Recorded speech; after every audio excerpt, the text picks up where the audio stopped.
Je vais vous parler de la conversion. La conversion. Vous savez que quand je lis le chapitre 31 de la Nouvelle Alliance, exposé par le prophète Jérémie, vers le 7e, 6e siècle avant notre ère, eh bien, moi j'y vois la fin de la conversion. On ne se convertit plus à la Nouvelle Alliance. On est dans la Nouvelle Alliance. On est NAIT dans la Nouvelle Alliance. Et le paradoxe, c'est que les chrétiens qui se revendiquent précisément de la Nouvelle Alliance attachent la plus grande importance à la conversion. La preuve en est d'ailleurs que en 1492, on a demandé aux Juifs d'Espagne de se convertir. Et qu'il y a encore aujourd'hui des chrétiens qui n'attendent que la conversion des Juifs. La conversion des Juifs à quoi? Et bien évidemment, c'est important pour les chrétiens la conversion, puisqu'ils sont descendants des païens qui se sont convertis au judaïsme, au christianisme, au judéo-christianisme. Mais, je voudrais donner un autre exemple. Le judaïsme laïque. Le judaïsme laïque, que j'ai bien connu, puisqu'en 1978, on a créé une association, le Cercle d'études pour l'identité juive, qui a fait partie, 10 ans plus tard, de la constellation des associations juives laïques. Le judaïsme laïque ne permet pas la conversion, puisqu'il n'y a pas de doctrine à accepter. On ne se convertit pas, on peut se convertir à un judaïsme orthodoxe, on ne peut pas se convertir à un judaïsme laïque. Donc paradoxalement, le judaïsme laïque est l'expression, l'émanation la plus claire de la Nouvelle Alliance, aussi paradoxal que ça puisse paraître. C'est-à-dire que l'on passe au stade de ce que j'appelle la conscience juive. Le mystère de la conscience juive, je dirais même plus. C'est-à-dire, on sent qu'on est juif, on sait qu'on est d'ascendance juive, et on assume cet héritage. Sans que cela passe par une pratique de la synagogue ou même du sionisme. Pendant très longtemps, on s'est demandé, mais qu'est-ce que c'est que ce judaïsme laïque qui ne passe pas par des pratiques, par des processus de se rendre à la synagogue ou de se rendre en Israël. Effectivement, c'est un des grands mystères.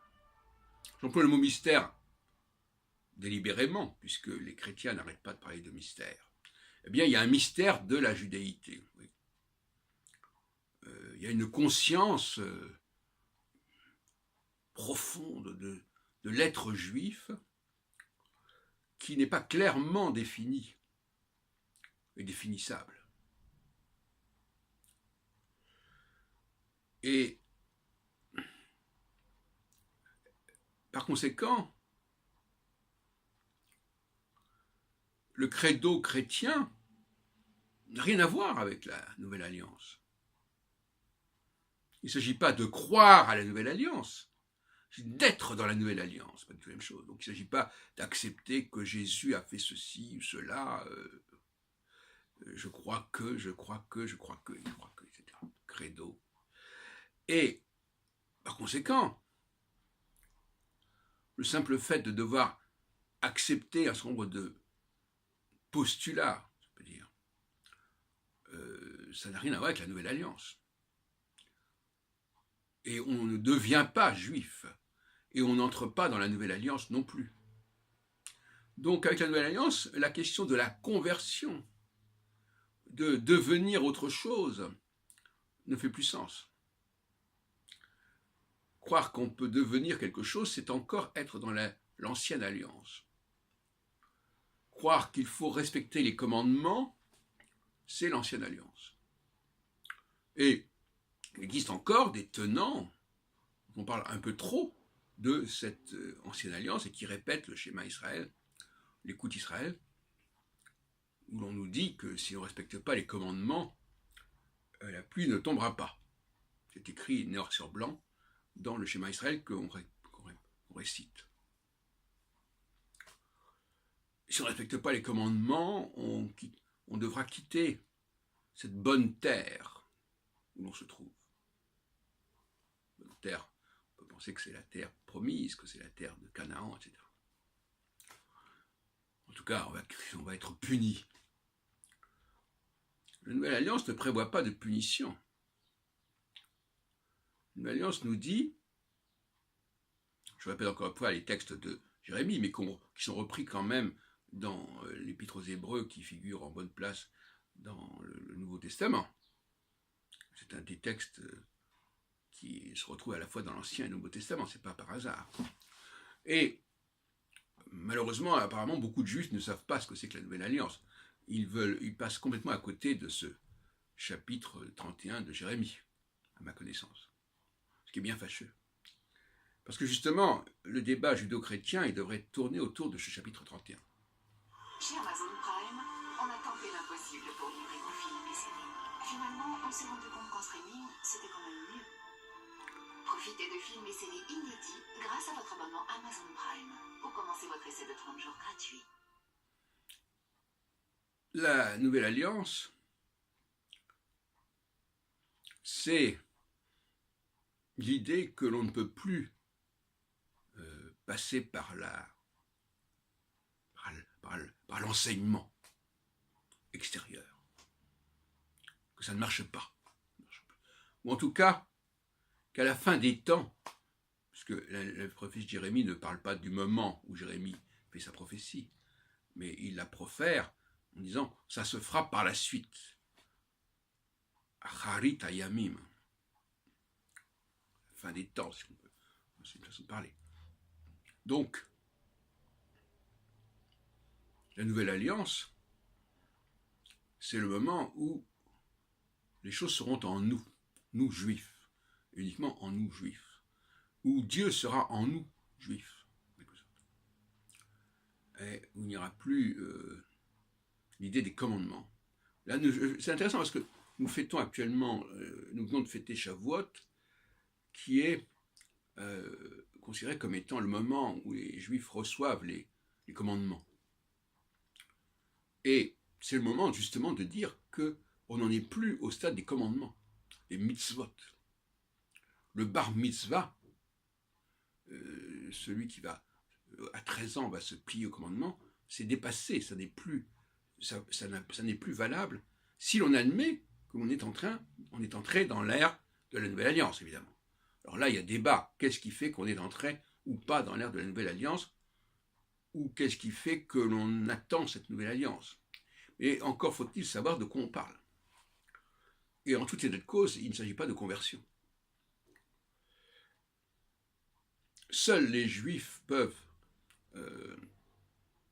affirmer qu'ils sont dans la Nouvelle Alliance. Maintenant, s'il y a des Juifs qui ne veulent pas l'affirmer, c'est leur problème. S'il y a des Juifs qui sont dans la Nouvelle Alliance, mais qui n'en sont pas conscients, c'est également un autre problème. C'est pour ça que on parle de la conversion de tel et tel peuple au judaïsme,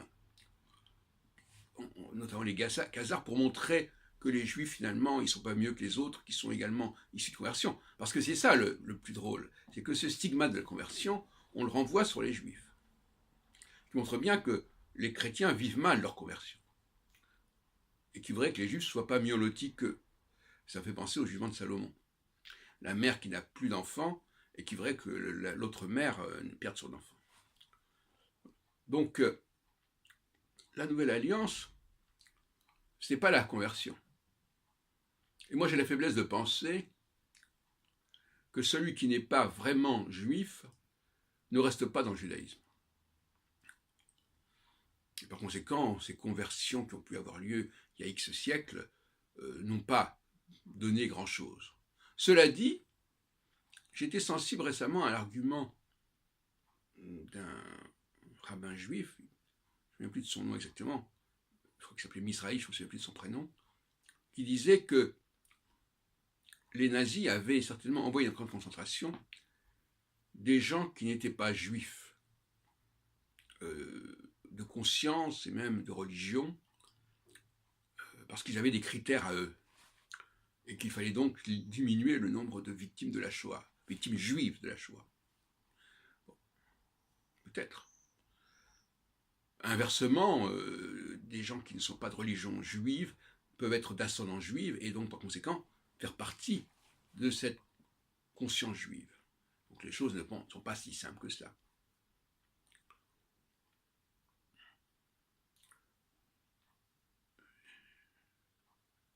Donc la notion de conversion, de devenir quelque chose d'autre que ce qu'on est problématique. Même si on peut admettre que les Juifs, par le biais de la Nouvelle Alliance, changent de nature. Il y a une métamorphose du Juif. Mais pour être papillon, il faut déjà avoir été chenille. Et donc, des gens qui veulent devenir papillon sans avoir été la chenille juive de l'Ancienne Alliance se leurrent. Voilà, donc voilà ce que je voulais dire à propos de Shavuot. Nous ne sommes plus au niveau du Matan Torah, nous ne sommes plus au niveau des tables de la loi. Ces tables de la loi sont gravées en notre cœur. Et d'ailleurs, dans le schéma Israël, il est question de choses qui sont gravées en nous. Il y a déjà un double discours, il y a déjà un passage. Donc, le schéma Israël parle déjà de quelque chose qui est gravé en nous. Et cette notion de gravé en nous, c'est caractéristique de la Nouvelle Alliance.